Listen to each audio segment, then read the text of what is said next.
Hey, welcome back to Driver 88. So, what am I sitting in? Usually we film supercars and sports cars. Today, we are doing our very first van review. This is the brand new Ford Custom Transit, the extended wheelbase, and I'm reviewing it because I've never driven a van before, and this apparently is the best one. One of my good mates messaged me and said that he just took delivery of this brand new Custom Transit, which won the International Van of the Year award recently. And it made me kind of wonder, here in Australia, the most popular cars 1, 2, and 3 are all utes. Everyone is obsessed with utes, no matter what they're doing. And if I had $1 for every time I saw a Ford Ranger on the road with nothing in the cab and not going off-road, I'd probably have enough money to buy one of these Ford Custom Transits. This is about $63,000. And it has an enormous amount of room in the back.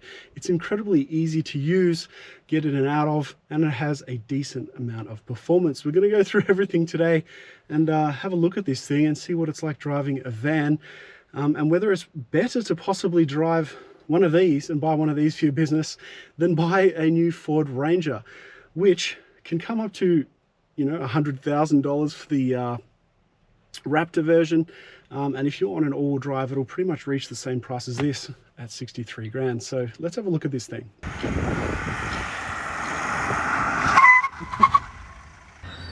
So this being the extended wheelbase version, we have 5.4 meters long, and this thing is incredibly easy to step into for a van. So the ingress and egress is massive, could not be easier to step into, and we're met with a big improvement on the former Transit. So huge 13-inch screen.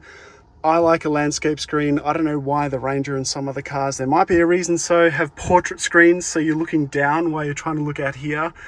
I don't get that. We have two different types of chargers. We've got our charging for our phone, which is great. Very, very useful cup holder in the right place for your energy drinks, and quite a comfortable seating position here. We've got 3 across, heaps of room, and also look at this. Unlike old Ford trucks, we have a flat floor, which is incredibly annoying when you're moving around the transmission tunnel. More storage here, plenty of it, huge visibility, and this van is just under 2 meters tall, so you will be able to make deliveries and things in most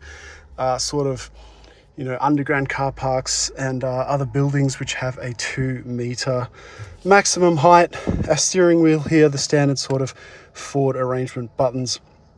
I really, really like the visibility on this. We've got wireless Android, wireless CarPlay. Screens are really quite responsive, so all your different features in this car, drive modes. You can turn this car on as well as lock it from a distance, start it from a distance. You've got your tow. Speaking of tow, this car can tow 2.5 tons, which is heaps more than the old Transit, and I think will save a lot of people jobs that they couldn't normally do. Also with this car, you have all your usual sort of driver assistance stuff. So your blind spot warning, your lane keeping assist, radar cruise, all sorts of stuff I'll put on the screen now, but this feels very much like a car. It's incredibly comfortable for a van, and I have not driven that many. So incredibly important is, of course, the rear vision camera in this van. We have a very large and very clear rear vision camera. You can look straight down upon your load as well to make sure there aren't any people or objects in the way. You also have another different viewpoint here to see out the back across almost 180 degrees. Very, very useful, of course, for such a use case.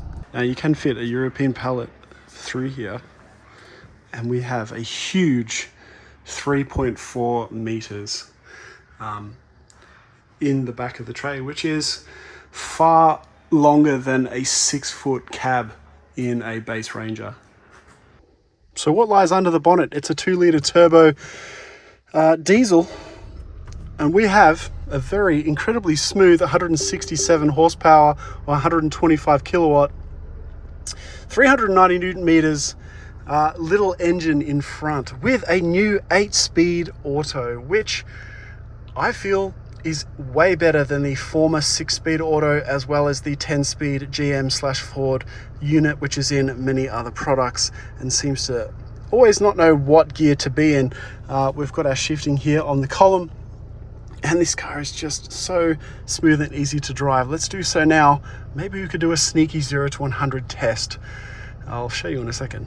So that's one thing, these doors, you really have to slam them, even though they're not heavy, but you really have to slam them. And a couple of times I've gotten in and out of this today, I have noticed that I haven't closed the door properly, and this is an issue that the owner does have as well. It's not massive, but I mean, it is a van, so I'm happy to slam the thing.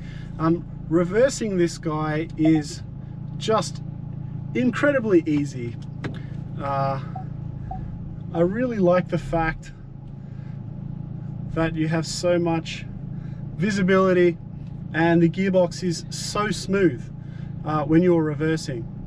Steering is incredibly light. It feels just like a normal car. No herky jerkiness. Nicely smooth takeaway. Hilariously, I have like a square sport looking steering wheel, which is leather clad as well. It's kind of like I'm standing up in some sort of Mustang style steering wheel.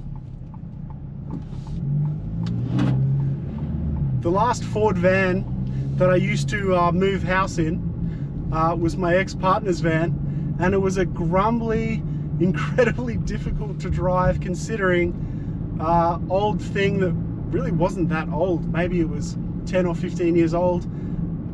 And the way in which this sort of transport has changed is incredible. If you're doing 12-hour shifts with this van, jumping in and out of it, driving it, all this sort of stuff makes such a difference, as people will tell me, because I can't say myself. I don't drive as a courier for a living, so all I know is that this is incredibly comfortable to drive and easy to drive.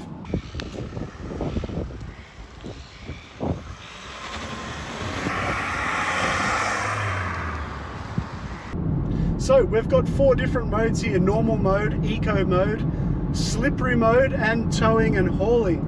Now, I'm going to try and do a 0 to 100 test.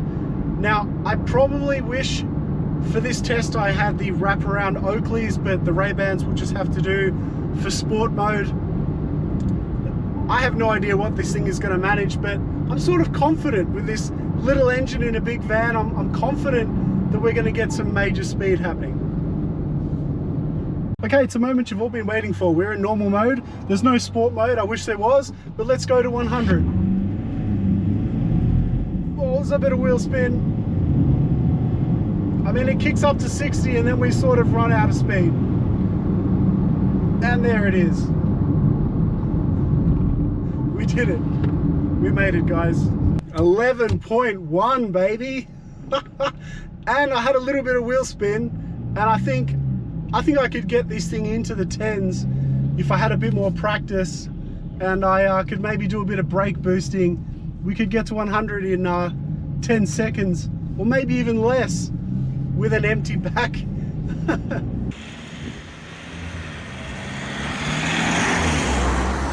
So the van is acting like a little bit of a wind sail at the moment, but changing lanes and moving it around 100 kilometers per hour, it still feels incredibly,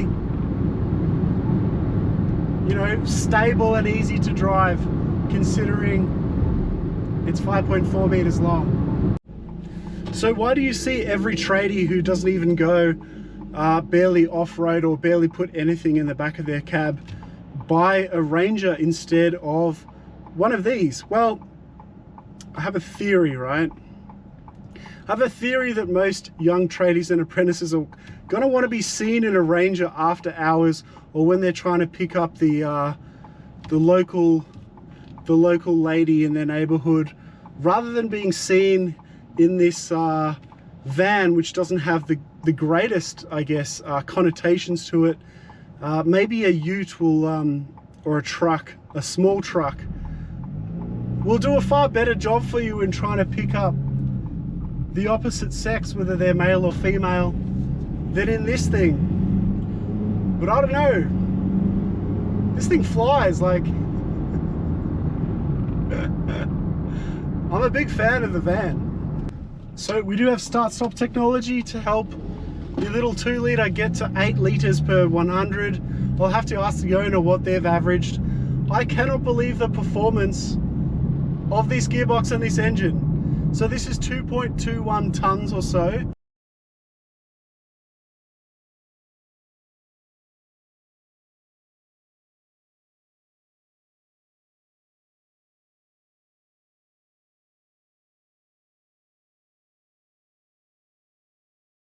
Like, maybe I'm thinking that this was going to drive like a truck or be really, really slow, but even on the brakes, like, there's not a huge amount of weight coming over the brakes when you jump on them.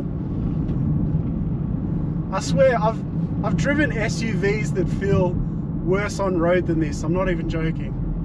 We've got a nice clear screen in front of us telling us our digital readout for speed, and very, very easy to maintain speed. It's incredibly quiet. That's the other thing that I've noticed, is how quiet it is in here. There's not a huge amount of noise at all coming from the rear. That's just my sunglasses moving around. There's not a huge amount of noise coming from the rear, and on the freeway it's incredibly quiet as well. So yeah, I need to completely recalibrate how I thought a van drives. So in this van's short lifespan, for those obviously being conscious of the finances with these things being a work vehicle, it is retrieved 8.5 litres per 100 in its short 1600 kilometre lifespan, which is not too far off the 8.0 claim. Now, of course, I'm finding the performance to be really quite decent because there's nothing in the rear. And speaking of the rear, we have a maximum payload of 1.2 tons, which is 6.8 cubic meters of space. This being the long wheelbase version. So more than ample amount of space for most jobs, I could imagine. But you tell me, the van enthusiasts and people who work with these every day, I'm happy to be educated on the subject. Now, speaking of warranty, we have 5 years unlimited kilometer warranty, and these things are going to get used and used properly, and I think that 5 years unlimited is probably quite industry standard at this point when you compare it to European and Japanese variants.